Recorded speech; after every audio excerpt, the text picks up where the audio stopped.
as many Latin American countries have seen the devastation of the pandemic both in terms of human lives and also the economic impact. Currently, Colombia reports almost 600 deaths daily, and the poverty rate has increased by 7 percentage points in the last year.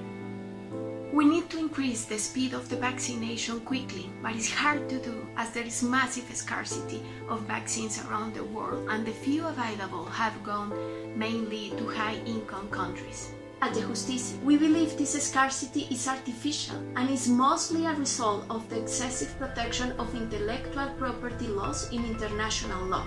We must acknowledge that, as any other legal construct, IP laws must be flexible in order to protect a most important objective, which is global health.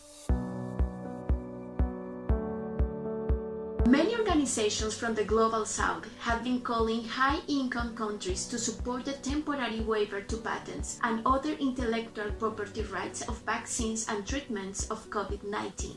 This measure will allow companies from around the world to replicate vaccines, therefore increasing the global production.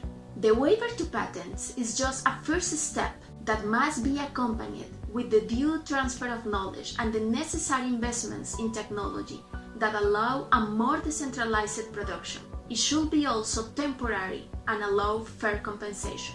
Other measures, such as promoting voluntary licenses with companies and increasing the donations to poorer countries, are important.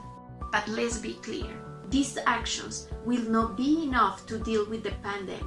Companies have been reluctant to engage in voluntary licenses, and vaccine donations are still a drop in the ocean. Poorest countries need a more decisive commitment from the high-income countries and not just charity. As Latin America and India are the current focus of the pandemic, we make a call to high-income countries to, first, support the waiver of IP laws on vaccines and treatments related with COVID-19, facilitate the transfers of knowledge and technology to poorer countries, and, in the meanwhile, increase the donations of vaccines, medical supplies, and medicines to the poorer countries. Solidarity and cooperation cannot be just a slogan. We need to prioritize health over greed.